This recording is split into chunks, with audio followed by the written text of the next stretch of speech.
Oh, good. You've got it. I've okay. got it. Let me set it up very quickly. So the producer of the documentary sits down and asks him a question that she says she's been asking virtually everybody who works in federal government for an answer, and she can't find anybody to give her a straight answer. Anyway, the question is this.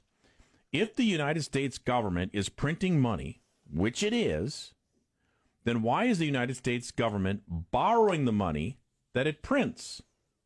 I mean, why are you if you print it, why do you have to borrow it? Right.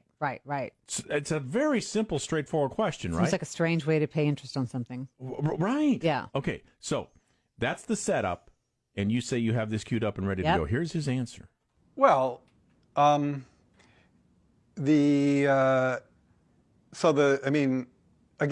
some of this stuff some of the language some of the language and concepts are just confusing. I mean, the government definitely prints money, and it definitely lends that money, which is why the government definitely prints money, and then it lends that money by selling bonds.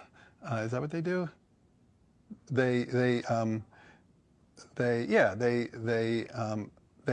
sell bonds. Yeah, they sell bonds, right? Because they sell bonds and people buy the bonds and lend them the money. Yeah. So a lot of times, at least to my ear with MMT, the language and the concepts can be kind of unnecessarily confusing, but there is no question that the government prints money and then it uses that money to I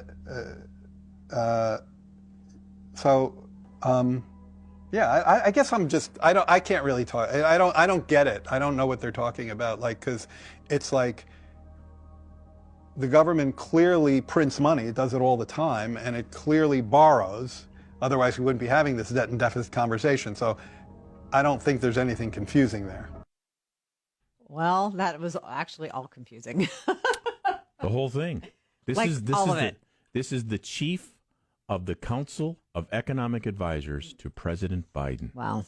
And he can't explain why the U.S. federal government prints money and then borrows the same money they just printed. He can't explain it. No. He had a hard time figuring out bonds and how bonds are sold. That's crazy. You know, and part of it might be this. I mean, I don't know. It's only speculation because, again, the maker of the documentary, if you want to watch it, by the way, it's called Finding the Money. Mm-hmm. It's available in select theaters and on some streaming platforms right now, Finding the Money.